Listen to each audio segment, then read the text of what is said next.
Ëndëra fëminore për të ndjekur gjurmët e nënës në profesion ishte shtysa kryesore e doktoreshës Olvis Petre, që të bëj pjesë e bluzave të bardha.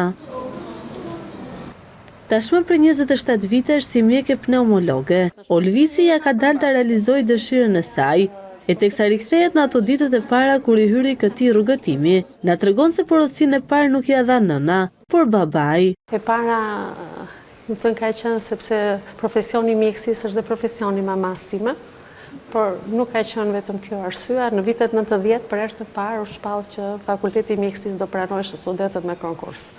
Pjesa tjetër e nxënësve do të merrej drejta e studimit nga Komiteti Ekzekutiv i kohës dhe unë zgjodha që të mësoj të përgatitem për të paraqitur Fakultetin e Mjekësisë dhe jo për t'ia lënë situatës kohës, jo për t'ia lënë atë fati, domethënë. Unë nuk e pyeta fare mamin në këndek të shkoj, këtu bisedë e kam bërë vetëm me babin.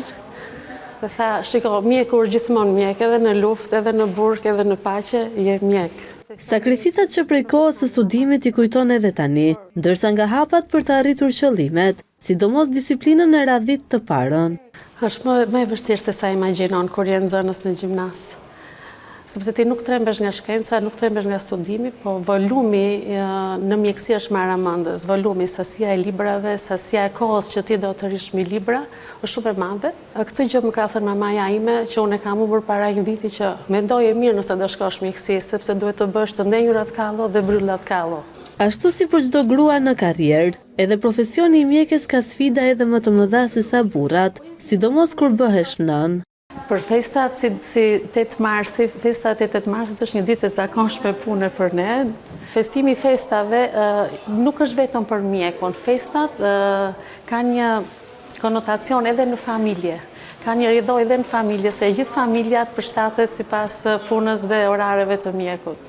Domethënë kjo ndikon edhe te sakrifica që bën bashorti, bën djali në lidhje me punën time. Ky 8 mars nuk do ta gjej Olvisin në punë në shërbim të pacientëve se është e shtunë. Megjithatë, ky është rast i rrallë pasi siç na thot ajo, misioni i mjekut nuk njeh festa apo gëzime familjare, dhe pikërisht për këtë është shumë mirënjohëse familjes. Është shumë e vështirë, sidomos kur vinë fëmijët në jetë edhe fëmija mund të jetë i sëmurë dhe unë e kam përballuar me fëmijët me 39, me djalin tim me 39 unë kam ardhur në punë dhe kam shërbyer në spital, sepse në një moment mund të ndroj kolegu, po jo gjithmonë kolegu mund të jetë disponibil që të bëjë rojet e tua. Kështu që për fëmijën do kujdesë dikush tjetër dhe ti do kujdesesh për gjithë të tjerët.